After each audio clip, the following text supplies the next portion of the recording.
If you find yourself at a position where all your options are either bad or worst, then you are stuck. Then you are in a really serious situation. Make no mistakes. We get stuck. Sometimes we get stuck with people. Sometimes we get stuck in a relationship. Sometimes we get stuck in a mindset. We all know the story of the Prophet, peace be upon him, on that battle of Ahzab. It is also called the Battle of Khandaq. Allah described it brilliantly. Is ja'ukum min fawqikum wa min asfala minkum wa izaghatil absar wa balaghatil qulub al hanajir wa tazunnuna billahi zununa. When they came from above you, the enemies, when they came from beneath you, right? And when you get attacked from every angle, what happens is zaghatil absar. I think this is the highest description of fear. There is a difference between getting stuck and being trapped. Being stuck simply means you have been doing the right thing, but you have reached a position where it doesn't work anymore. It needs an update. What got you here may not be the same thing that gets you there. So that the tool that gave you the job wouldn't be the same tool that maintains the job for you. So that the tricks and the things that got you the man isn't the same thing that would hold the man for you. Have you ever felt stuck? Now, this is a question that I want to explore in this episode. Let's do that.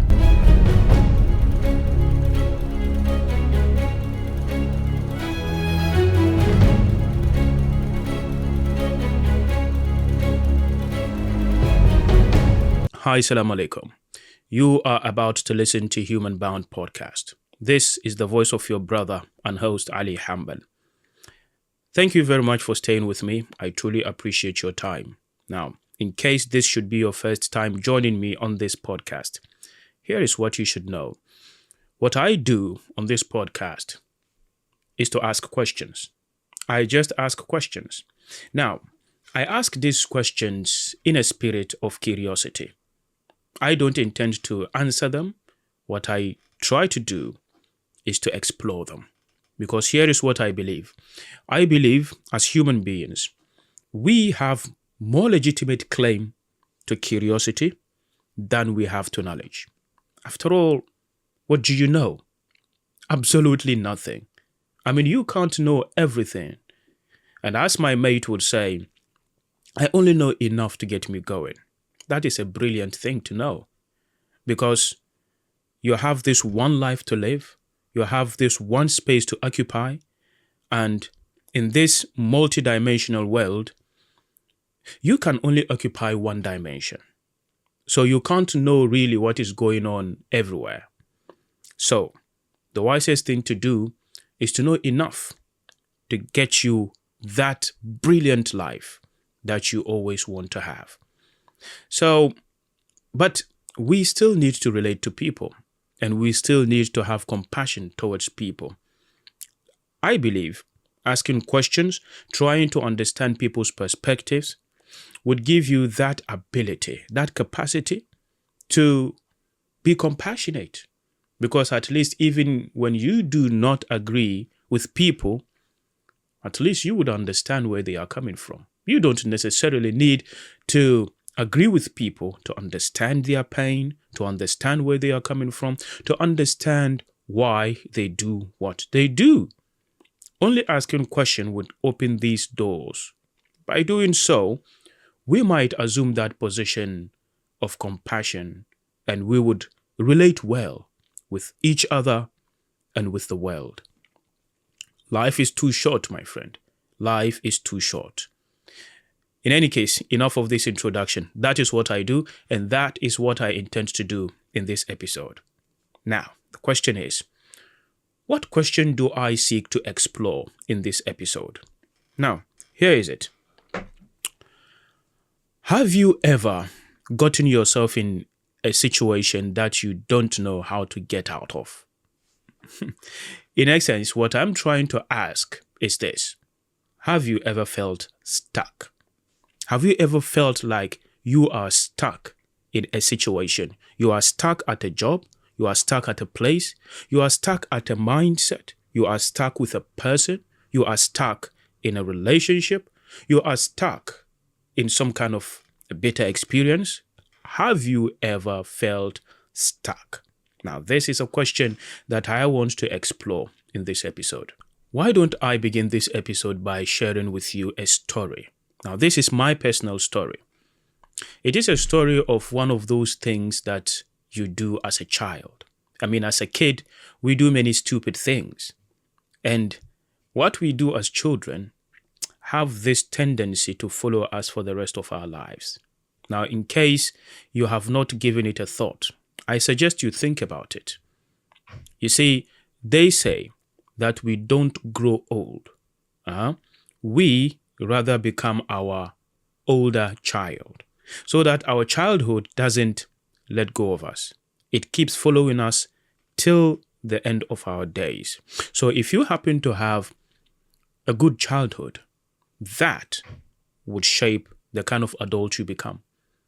And if you happen to have a happy childhood, it tends to have effect on how you shape up as an adult.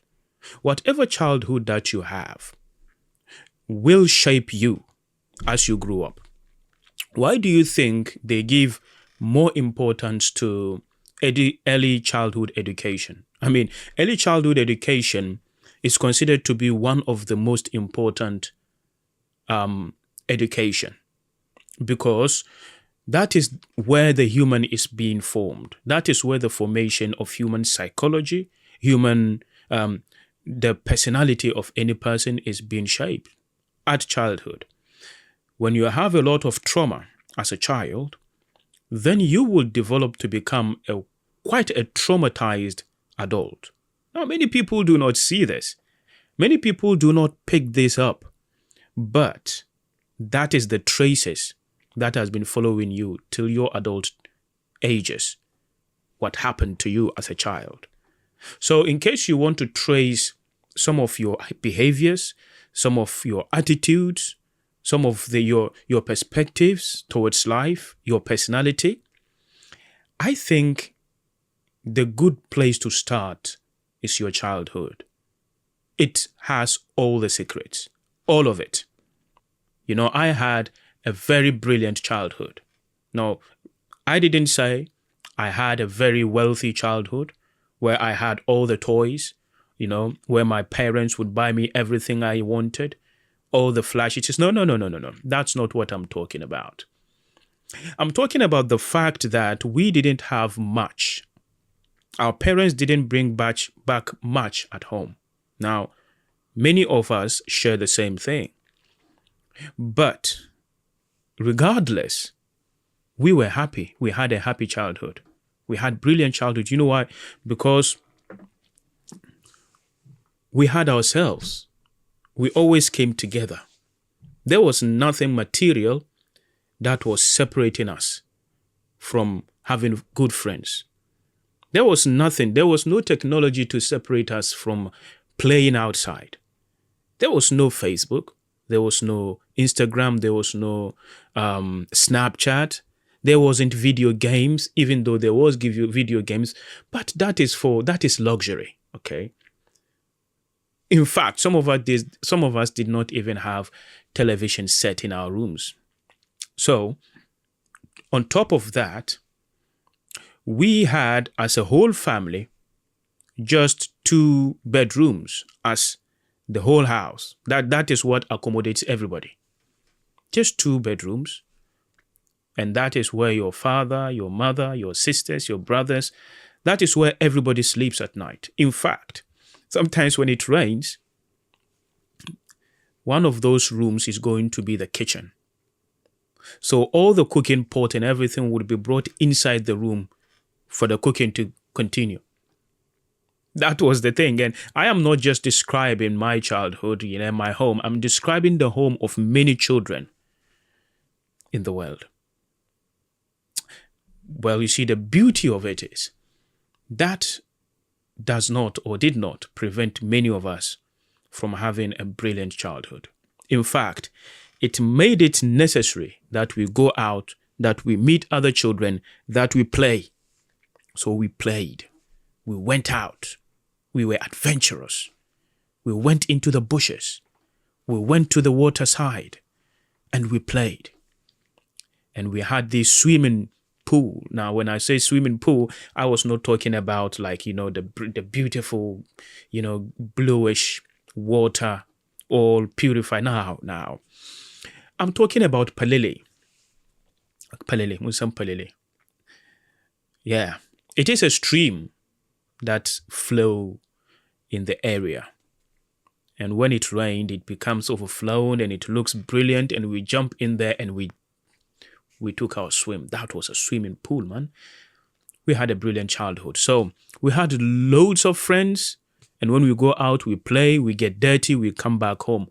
All the luxuries that many of today's kids don't have. But we have it. We had it. And it was in these days that it so happened that one day, myself and my friends, we went out, as we always do, to the bushes. What do we do in the bushes? We go in there and we pick some fruits in the bushes. Usually the type of fruit we go for is mango. So we go into the bushes and then we search for mango trees. We climb on top of those trees and we pick mangoes. Sometimes we go into the bushes from morning and we wouldn't come back till like dark. Yes, beautiful. Myself and my friends, young kids. And we would go into the bushes, we would search for these mango trees. And we played. Now, there was this one friend of mine. He was called Hadi. I don't know where he is now. Well, I wish him well wherever he is. Now, Hadi, amongst many of my friends, we went into this bush. Kontompo, we called it. We went in there one day and we were picking mangoes. And we came across this long mango tree, very huge mango tree. And it had this many fruits, beautiful mango, like came out of it. Wow. Lo and behold, that mango was positioned in a farm of one guy who was reputed by his sheer, like, what do you call it? I don't know. He is this tough guy. He is this wicked guy, as we perceived him to be. If you find a kid in his farm, you are dead. So we know him. He was famous for being wicked, for whipping children, for giving you a good beating should you overstep into his farm. But you see, that day we went around, we didn't find good mangoes, and then we saw this tree and it was bearing beautiful mangoes. You see, the problem is, many kids might have gone in there, saw that mango, beautiful, but left it. Simply because they know the farmer. But we know what it is, we know where it is, we know the farmer, but then you decided, you know what? To hell with consequences. We haven't got any fruit. All the kids have picked them up. We are going into this farm. Yes, let's do that. We went into the farm and we started picking the lowest ones. But then the most beautiful ones were at the top there. Hadi said, no, I'm going up. Who is going up? I'm going up. I said, good. Hadi, let's do it. Hadi was a Dagomba man. Well, I'm not saying him being the Gomba guy made him do that. I'm just saying, so you know where he comes from. He is a very good man, good boy. He climbed all the way to the top and he was reaching to a certain mango, very beautiful. He was reaching to it. And as he got close to that mango, he felt like the branch was lowering down and he had a crack sound and it all came to him that, whoa, the branch I am on right now is not strong, it's bending down, and it is breaking. What am I going to do? He was at the top there, and we were right at the bottom. And Hadi was like, Ali, Namaki. He called my name and was like, I am stuck. I'm coming down. And we say, okay, then come down. He was like, no, I can't go back. Why? Because the branch is breaking. Wow. He feels like if he moves backward, the branch is just going to snap and he would just be like a Superman without his Superman powers. And he would just go down, bam. That is not something he wanted. You don't want that. He was high up there. He can't go forward because as he goes forward, the branch is bending down. Same consequences. He didn't reach for the mango at the time. What is he going to do? Of course, your guess is as good as mine. As a young kid, when you are at a bad situation, you can only cry. Damn, Hadi started crying. He cried, and we were saying, no, do this. Hadi said he wouldn't do it. You see, we were at the bottom of the mango tree. We saw what was happening. We thought, Hadi, this is not like too far off from the ground. You could jump down. Hadi was like, no, this is high. I can't jump down. And we were like, nah, you can't do it. Jump down. And he was like, no, I can't jump. It is too high. Then we said, then go back. He said, no, the branch is going to snap. It's going to break. I'm going to fall. And then he said, like, someone come up and get me. I was like, what? Who is coming up to get you? You are there. You are telling us this is the situation. Who can get you at this moment? We said, no, you know what? Just jump. It is good. He was like, no, I can't jump. He was crying. And one funny thing happened. All of a sudden, we started hearing a noise, some kind of a sound of like someone approaching in the bushes. And then all the sounds of the birds were flying from other trees. You know, when someone is coming through a bush, like you kind of know someone was coming, and all the flying birds would begin to fly away, and the bush starts making noise and shaking, and we immediately noticed, oh my God, this could be the farmer. And we started whispering, Hadi, the farmer is coming. He is coming. And then Hadi, at that moment, he was like, no way. To make this farmer catch me, I'd rather break my leg. And then he panicked. Let me come back. As he was moving back, the branch like snapped. And he let go of the branch. Whew, bam! He landed right on his legs. And he rolled down. And we took the mangoes we managed to pick. And we ran away. The farmer chased us. And we really ran. We came out of that bush and we were panting. And we were like, all of a sudden started bursting into laughter. It was like, wow, this was a close one. I would never forget that day because of this drama. Have you ever felt like going for something? Yeah, I guess this is what I'm trying to ask.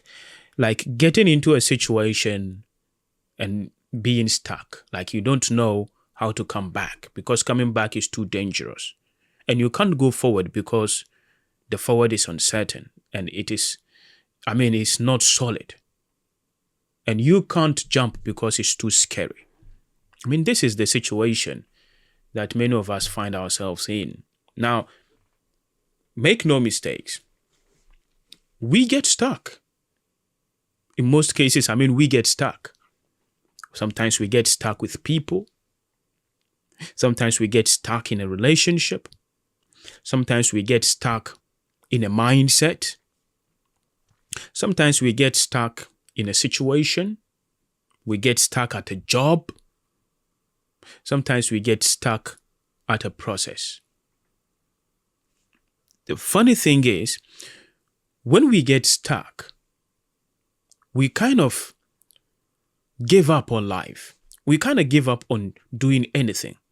Now, giving up doesn't mean like we don't want to do anything. No. When we are stuck, we want to do something. The problem is all our options are either bad or worst. You see, if you find yourself at a position where all your options are either bad or worst, then you are stuck. Then you are in a really serious situation. Ain't it funny that sometimes we keep making bad decisions upon bad decisions upon bad decisions until we get to that point where all our options are either bad or worst. We all start with two options, good option and a bad options. That is how we all start, like clean slate. But then we make a bad option, and then that takes us to the next level. And our good option begins to get like bad and bad and bad.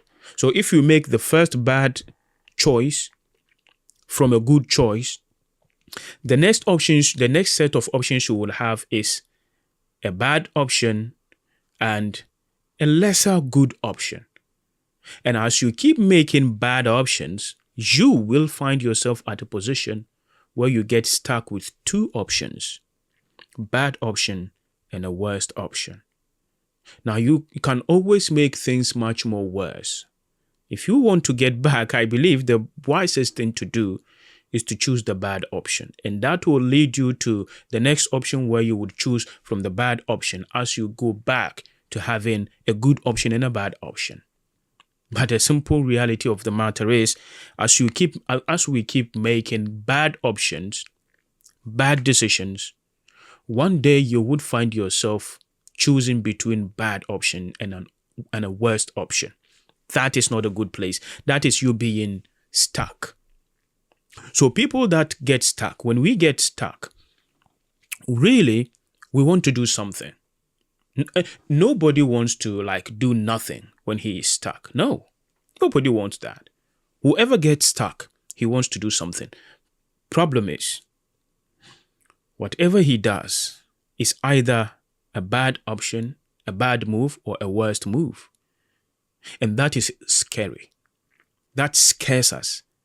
So we don't do anything. We do nothing when we get stuck because it is scary to do anything. Anything is scary at that moment. It's either scary or difficult. Let me give you an example. So we all know the story of the Prophet, peace be upon him, on that battle of Ahzab. It is also called the Battle of Khandaq, right? So Ahzab is called the Battle of Ahzab because of the factions that came together to wage war against the Muslim nation. And it is called the Battle of Khandaq, the Battle of Trenches, because the Muslims, in defense of themselves, they dug a trench. A trench to kind of secure the home of the Prophet, Medina. Now, trench warfare is a different sort of things. You do it to defend a territory. So it is called the Battle of Khandaq because the Prophet was given a brilliant advice by Salman the Persian. Now he said, in Persia, what we do when we are being attacked in our homes is to build a trench around us and protect ourselves. That gives us advantage. So the Prophet took this advice and they built the trench, and hence the name, the Battle of Trenches. So in this battle, you have dug a hole to protect yourself. In essence, restricting your movement into your home. You don't go anywhere. You have to stay in here. That is the first step. And on the other side of the trench is this Ahzab, a group of people that came to attack you. You are stuck in your home to protect it, and they are there to attack you. Now, what happened here, I think Allah described it, the scene, brilliantly. And then he says, إِذْ جَاءُوكُمْ مِنْ فَوْقِكُمْ وَمِنْ أَسْفَلَ مِنْكُمْ وَإِذْ زَاغَتِ الْأَبْصَارُ وَبَلَغَتِ الْقُلُوبُ الْحَنَاجِرَ وَتَظُنُّونَ بِاللَّهِ الظُّنُونَ. Don't mistake me for a scholar. I can assure you I am not. But the text, it says, as Allah described the situation of the believers at the time. Remember, they are believers, right? They are believers who got stuck.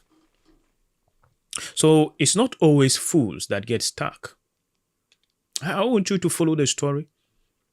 When people get stuck, it doesn't mean they are stupid. No. It means they might have done something necessary based on an information available to them, and they made decision. And that decision led them to that situation. So not all stuck people are stupid. Not everybody who is stuck in life is stupid.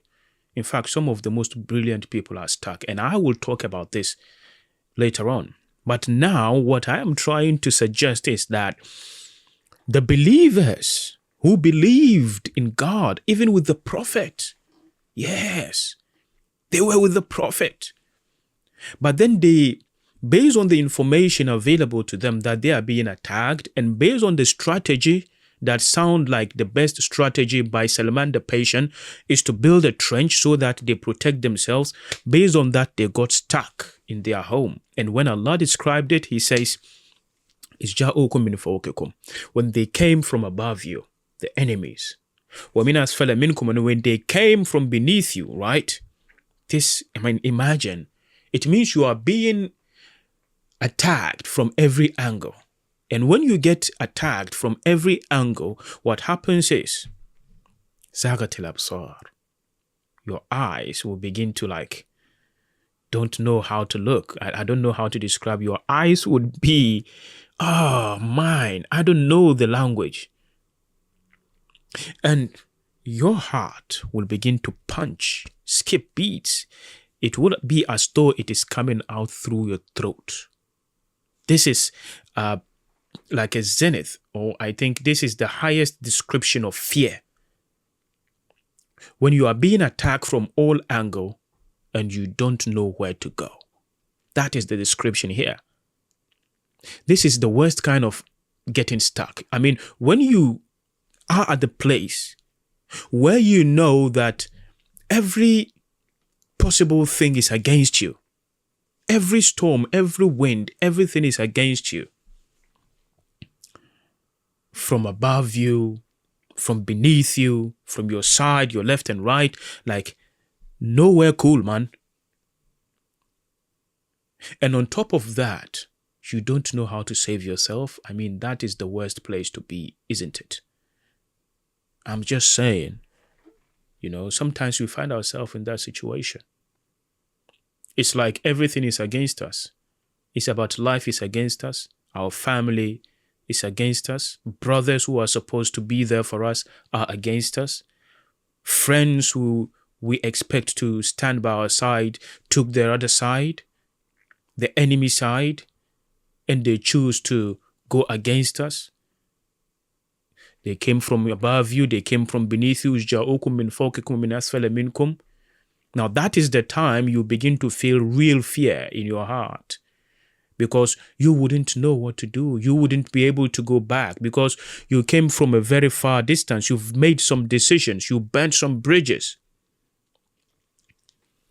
Because of these people, I have burnt bridges because of you. Because I loved you so much, I thought you would be the person for me in life. So because of you, I burnt bridges. Because of you, I sacrificed everything. I sacrificed my resources. I sacrificed my time. I sacrificed some really good people. I burnt bridges. All because I believed in this thing that I have with you going. And all of a sudden, I found myself at a place where I feel stuck with you. And if you had even been there with me, that would make matters better. I would feel much better. But the worst thing is, you switch sides and you took the other side. And when the whole world is at me, I looked at my right and I looked at my left and I couldn't find you. And just when I about to look forward, I saw you on the side of the enemy. Tell me that wouldn't shake your heart. جاءوكم من فوقكم ومن أسفل منكم وإذ زاغت الأبصار وبلغت القلوب الحناجر. When that thing happened, that is why وَتَظُنُّونَ بِاللَّهِ الظُّنُونَ, right? Oh my God, This is beautiful.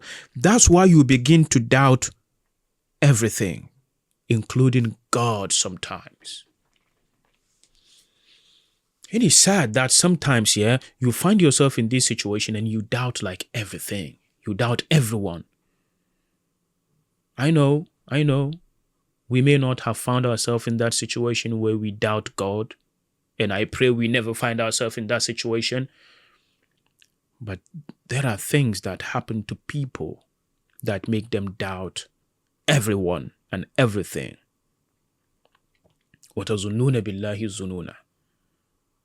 These are not bad people. When Allah described them, He was describing the Sahaba, God. He was describing the people around the Prophet. وَتَظُنُّونَ بِاللَّهِ الظُّنُونَ, right? They were beginning to doubt the promises that Prophet made them, the promises that came from his holy mouth. All the promises, they begin to forget it and they begin to doubt God. You see, things will happen to you that would make you doubt the dearest person to you. A person who meant no harm to you, a person who have done everything to you, everything for you.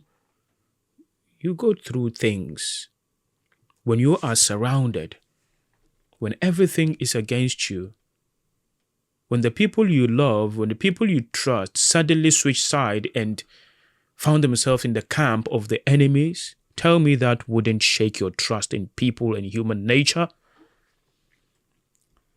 So the Sahaba, they begin to doubt. Now, isn't this a perfect description that Allah made? They got stuck, the Sahaba and the Prophet, in the Ghazwa of Khandaq, in the Battle of Ahzab. They got stuck. Now, as it has always been, when you cannot go back because that is not an option, you were running away from something, and you cannot turn right because that is a bad option. The dragon is there with his mouth open, waiting to devour you.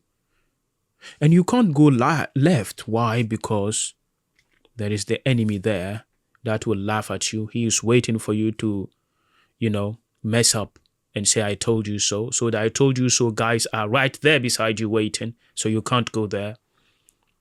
But you can't go forward as well. Why? Because it is uncertain. It's foggy. It's scary. The enemies are there waiting for you. When the Prophet found himself like that, the only place to turn to is upwards. That's why the account said he stood in the darkness of the stormy night, a night filled with stormy wind, with robes and thobes, standing there, and one of the Sahaba was just beside him. In the worst possible weather climate, he prayed looking up to God. And that, my friend, was the way out from that sticky situation. That's how they got out. But that was the Prophet. You see how being stuck could shake your faith in God, in people. And it's amazing that after the storm withers, after the storm calms down, the people who doubt you would come back being proud of you. No, these are the people who cast you out. When the storm comes, when the whole world is against you, these are the same people who sided with the enemy. These are the same people who sold you out. These are the same people who ask you to go to hell. These are the same people who did not believe in you. But when you are able to fight the storm and find your way out, and it's sad and it's amazing that these are the same people who would come saying, we are proud of you. These are the same people who would say, yeah, that is our guy. I have been his childhood friend. No, I have been sharing bed with him. No, we ate wasa wasa together. No, we were drinking attire together. These were the same people who would come saying that. Those are the same people who would cast you out during the stormy time. So when Allah brought down the victory, then the Sahaba found their faith again. You see, that's what happens when you are able to get out of the storm. You find a renewed faith, and you will never be the same person again. Anybody who is able to fight the dragon and win doesn't remain the same person again. It changes you. I mean, things happen to you in life and it will never leave you the same person again. It changes you. Unless you don't go through things, then you remain the same person. I mean, it's funny how you hear people say, I don't change for anybody, I don't change myself, I don't change. No. The problem is you have never been through anything. Because when you go through things, then that change isn't optional. That change is mandatory. I mean, you don't even know the time you change. Anybody who says I don't change hasn't tasted the other side of life. And being rigid in a fluid world is the easiest way to suffer. In any way, that is the Prophet in Khandaq. He got stuck. The same happened to Musa alayhi salam, right? So Musa alayhi salam, he was running away from Firaun. Now we all know, but he got to the sea and he got stuck. What did he do? Same thing the Prophet did. He looked upwards and Allah paved way for him. So the question you might want to ask is, how do we get stuck anyway? How do we get stuck? You see, I used to work a few years ago. I used to work at this company. It was a car sales company. We used to sell cars. Now, the way people buy cars is either you buy it by cash. I mean, you've got the cash in your pocket, you pay it, you pick up your car, you move out. Or if you have an existing car, you could part exchange. You give your car, on top of it, you give some money, and then you pick your car and you go away. But the third option is you don't have the car, you don't have the cash, but you have credit. Your credit rating is good. So what you do is to apply for a finance. So you finance the car and then you keep paying it on monthly basis. On monthly basis, you pay the monthly. Sometimes 48 months, sometimes more than that, depending on how much you want to pay on monthly basis. Financing a car is a thing. Many people get the most expensive cars in the world, not because they bought it cash, because they actually took it on loan and they are paying it in installment. This is what we did. When you come to buy a car, you want to finance it. As salespeople, we will entice you. We would go like, oh man, this is a good car. It's a beautiful car. Go for it. And you go like, okay, I want to finance this. Oh, don't worry, no problem. We have got finance companies that we work with. I mean, we can just give them a call. You just fill a form, all right? Take you only 2 minutes. If you can't do it, I'm happy to assist you. I'm trying to get you a loan to buy a car. Once you buy the car, the company would give me my money in full, but you will be left repaying for 48 months or even more. So I would just keep saying, like, buy it. Or fill up this form. This form, it only takes you like 2 minutes. I will assist you. Your name, your address, your recent history, your location, whatever. And then people would buy the car in finance. Off you go. There's the key. That's it. I am done. My business is done. Do you want any warranty? Yes, we have in-house warranty. Let's go. Let's fill up. Let's fill up a form for you. Bam. You bought a warranty on top of the finance. And then the warranty covers this, covers that. You are happy you've got that. You are not even ready to get the details. All you are worried about is for me to get the car. So you got the car and you move out. Now, my business is done. I covered my tracks. Whatever problem you have with the car, when you call me, I'll refer you to a clause, to a statement in that contract agreement that says, I cannot help you. But you didn't have the time to look into that. You are only worried about getting the car. That's what we did. To cover ourselves. And people bought a lot of cars, and some of them sometimes after a few months of buying the car, they would call you up. I have this kind of problem with the car. And then we thought, okay, what sort of problem? I believe this has got warranty cover. We go like, nah, it doesn't have warranty.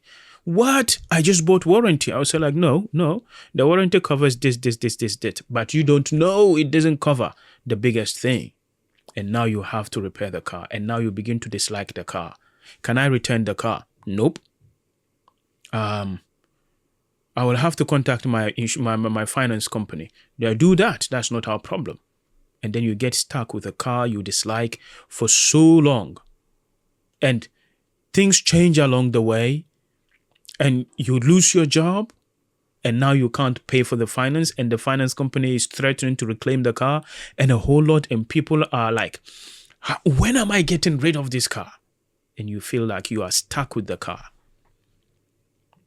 A friend of mine recently finished paying up for his car. He was so happy, yay, after so many years. He was so happy. Yes, why wouldn't he? He got stuck with something that he purchased like so long ago, and he's still living with the payment every single month. And he was like, now I'm going to be like £400 richer. Stuck with a decision he made like 4 years ago.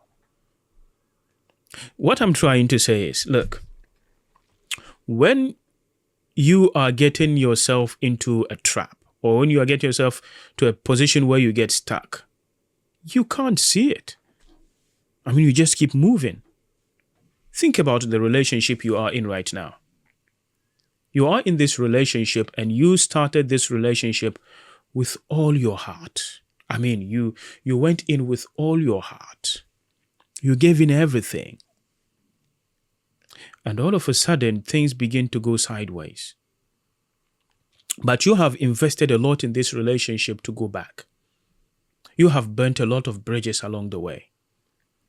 Many are those people who told you this guy is a narcissist. Many people told you this is a toxic relationship. And you know what? Anytime people advise you against that guy or that girl or that relationship, you took them for enemies. And you cut them off. And you burnt bridges. You don't want to hear anything negative about this relationship.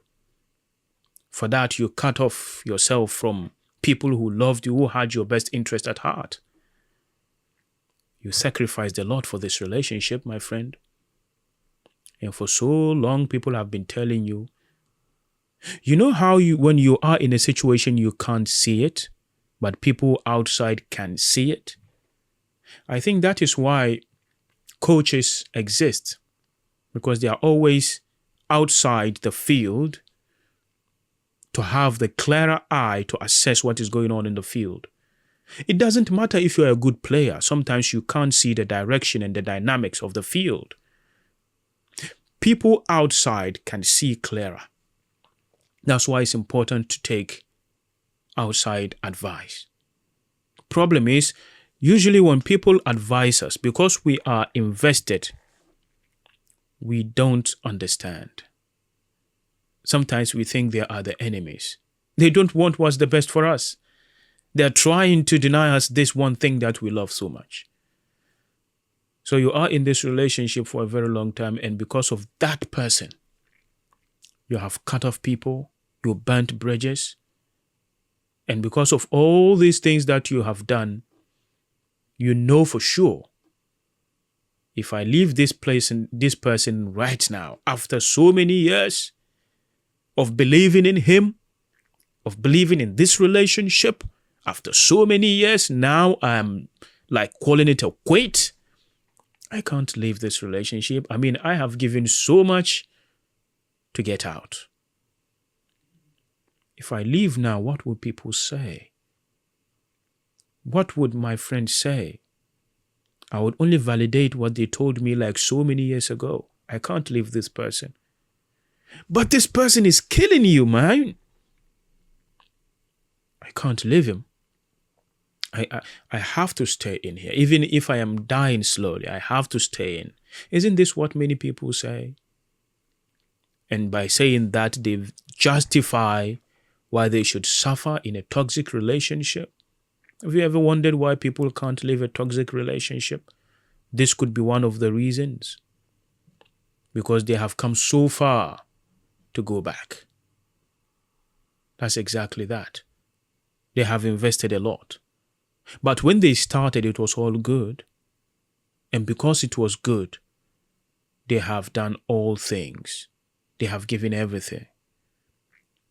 And now it is 10 years, 5 years, that has taken everything, and they don't know how to get out.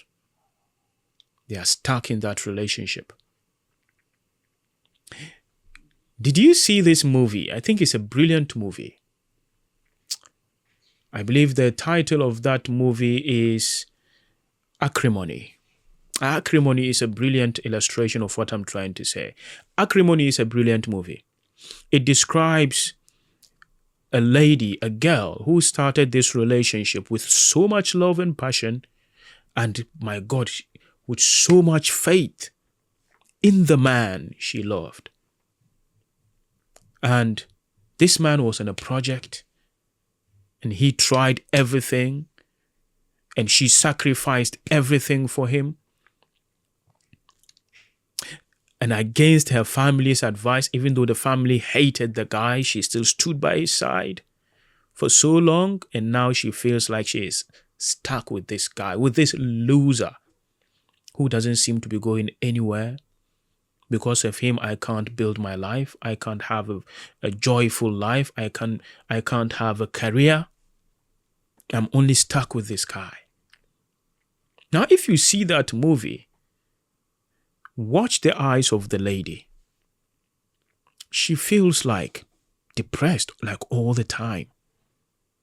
It's almost as if you look into her eyes, you could see her, you could hear her saying, I am tired of this guy, but I can't leave him because of what I have spent for him, how far we have come, how like the sacrifices I made for him, the way I turn my other ears to my family. I mean, I can't leave this guy. I feel stuck with this guy. That is acrimony. But of course, something happened, and you know how the story unfolded. But the point I'm trying to say is many people are in an acrimonious situation, just like this lady in the movie Acrimony, feeling stuck. Have you ever felt stuck with a person in a relationship? I mean, you know you are stuck in a relationship when you are not enjoying it. You are in there only because you have sacrificed a lot. And leaving that relationship means like you have wasted your life so that you can only tolerate the person. So that whatever you do for him in that relationship is only because you feel it's your duty, not because you are doing it for the beauty of relationship. You are being compelled by duty and by your sense of not feeling like a failure, like someone who wasted. That's the only reason you are in that relationship. If you have ever felt that, my friend, you are stuck in that relationship. Go watch the movie Acrimony, and you would understand what I'm trying to say. So that is being stuck, right? You see, not just in relationship. You can sense like some of our leaders, some of the big men, great people we call great. Some of them are doing things we go like, why are they doing this? Why can't they change their minds? Why can't they stop doing this evil thing? I think many of them are stuck. They just can't do otherwise. I always maintain that one of the most brilliant TV shows they made is Vikings. I always maintain this. Now, you see, Vikings, you know Ragnar Lothbrok. He came from nowhere. He was a nobody. And situations and circumstances pushed him, with ambition, pushed him to become the greatest king of the Vikings. The greatest king. How did he become the greatest king? Well, ambitions and circumstances. He wanted to explore. He wanted to become more than just a farmer. So he went out and he acquired the hatred and the enmity of the king of the time. He fought him, he killed him, became the king. And he moved with his people. They explored the world. They exploited places. They invaded places. They acquired and accumulated a lot of riches. Oh, his kingdom became big and huge. And they began to do something bad. And he became tired. And he began to understand life in a different light. Because he was exploring different territories, he got to see different ways of life. He got to understand the way the world moves. Now, because of his leadership, mentality, and mindset, he began to understand that the world is moving into a different direction. His people would need to wake up and change their ways. But he can't say to them, don't do it. You know why? You know why Ragnar Lothbrok can't say to his people, the Vikings, let's stop raiding, let's stop invading, let's start investing in here and there. His thinking has evolved, but theirs have remained the same. But he cannot move them from their thinking, because if he dared to do that, they would kill him. Ragnar Lothbrok was stuck. He got stuck.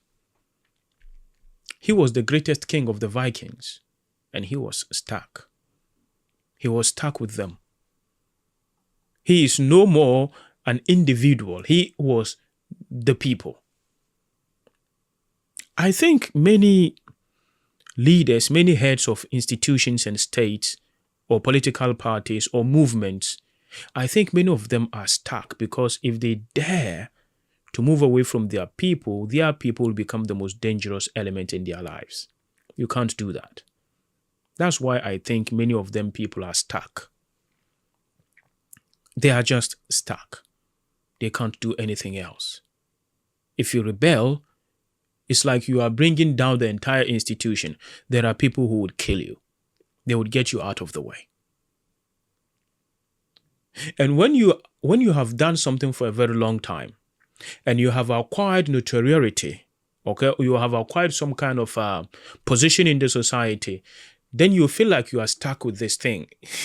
I don't know if you notice this, like people can't stop doing something, not because they have not acknowledged and recognized or realized it is bad, but it's simply because that is what they have. That's the only thing they have. If they stop doing it, they would lose the respect, they would lose their attention, they would lose their souls, they would lose everything. It's not because they don't realize the evil they are doing. No. It's just that they became comfortable with that evil because that evil fed them for a very long time. That evil gave them fame, respect of certain group of people. That evil gave them that spotlight they always wanted. Now they had it. They realize they need to stop it, but they can't because they don't have anything else. So many people are stuck.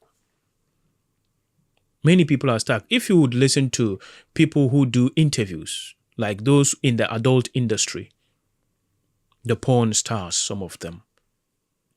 Like if you could listen to what Mia Khalifa, for example, the interview she granted,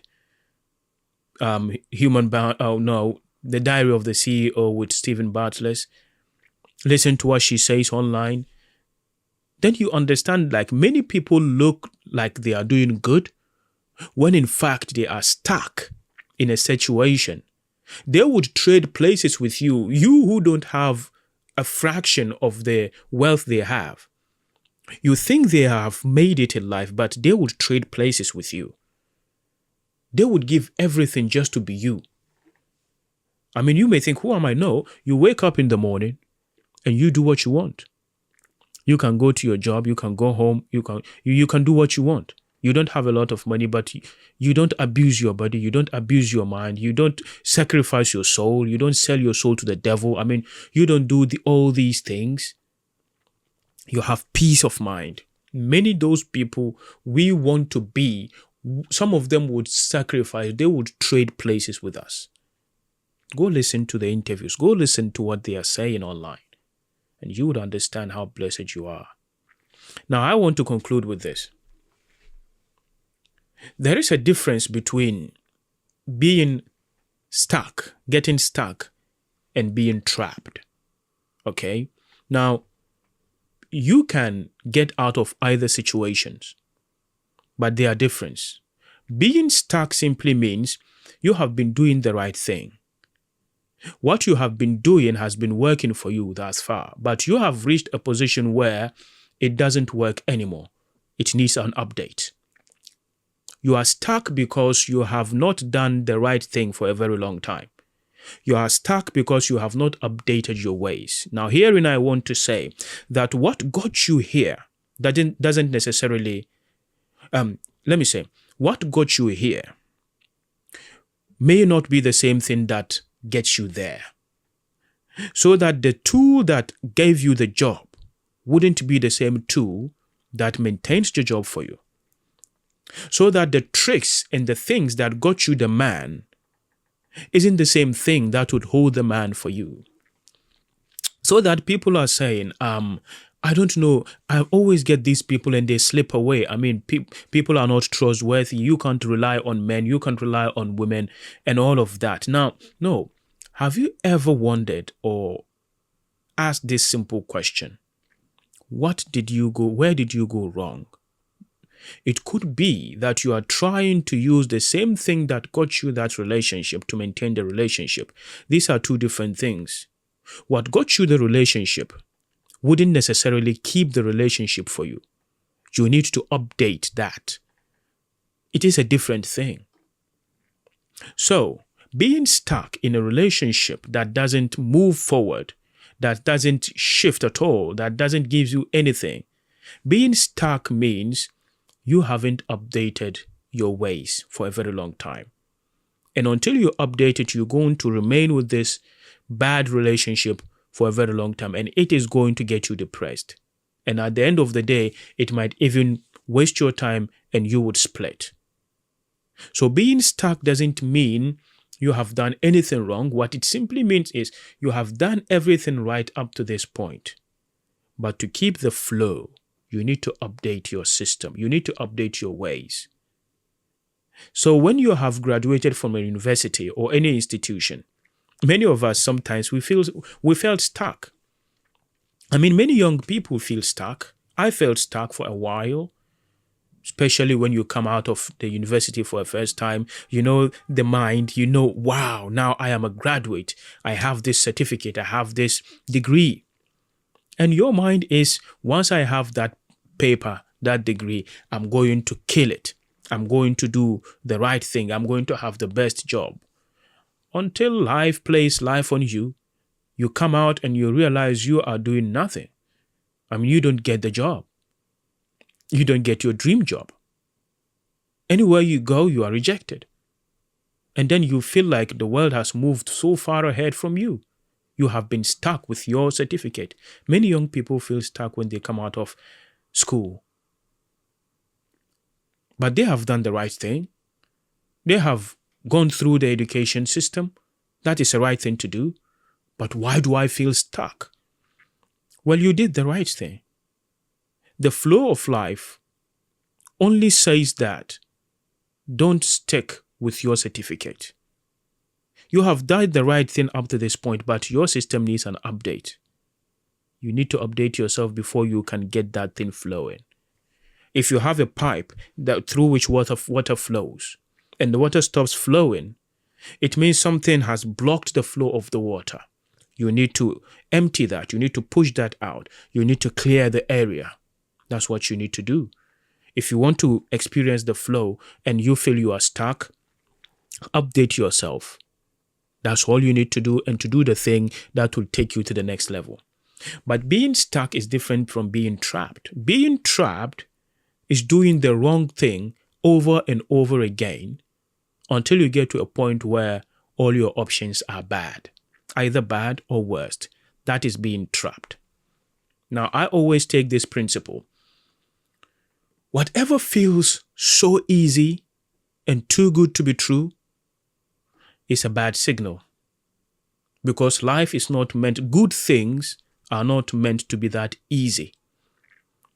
And when they are that easy, it means they are a trap. They could very well be a trap.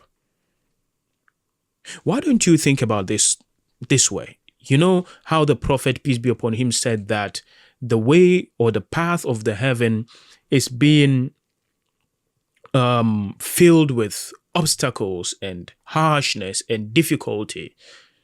That is the path of the heaven. Now, the heaven is where you have the freedom, beautiful life.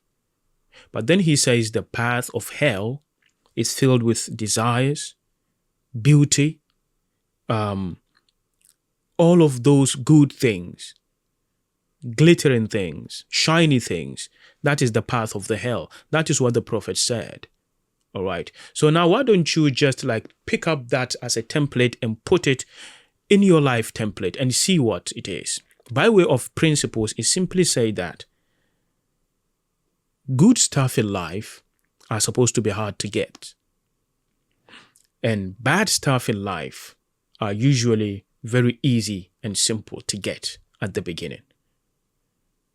So I believe this principle is a good guide to knowing whether you are being trapped or you are going towards the right direction. So whatever it is, if it invites you and it is too easy and too simple and too beautiful and too good, and it promises you heaven, you know that is going to be a trap. And you would keep taking it, like the fish swallows the snail, like the fish swallows the hook until it reaches the throat. It's going to catch you by the throat, and you wouldn't know where to go. That is a trap. So, whether you feel trapped or you feel stuck, there's always a way out.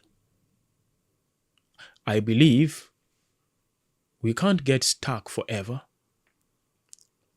That is like being in a hell whilst you are alive. Whether we are stuck or we are trapped by certain stupid actions that we have taken for a very long time, and now we feel like we are stuck. Life has trapped us into a corner. God doesn't leave us without a way out. I don't think that is so. You see, he always said that inna ma'al usri yusra. Have you ever thought about this verse, right? Allah, he says, with hardships comes ease. Now, this doesn't mean hardship comes and then ease comes afterwards. What I think God says is that the ease is coming with the hardship intrinsically. They are inseparable. So that in that problem, there is the solution. So that when you are trapped in a corner, there is always a way out there. I can't say this is the way because situations are different.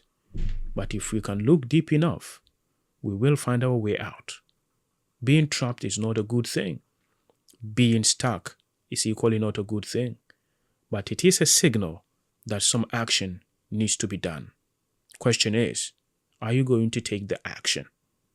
Why don't you start by looking around, thinking about the options, and doing the necessary thing? Well, that is what I have to say in this episode, and I should see you in my next episode. Assalamu alaikum.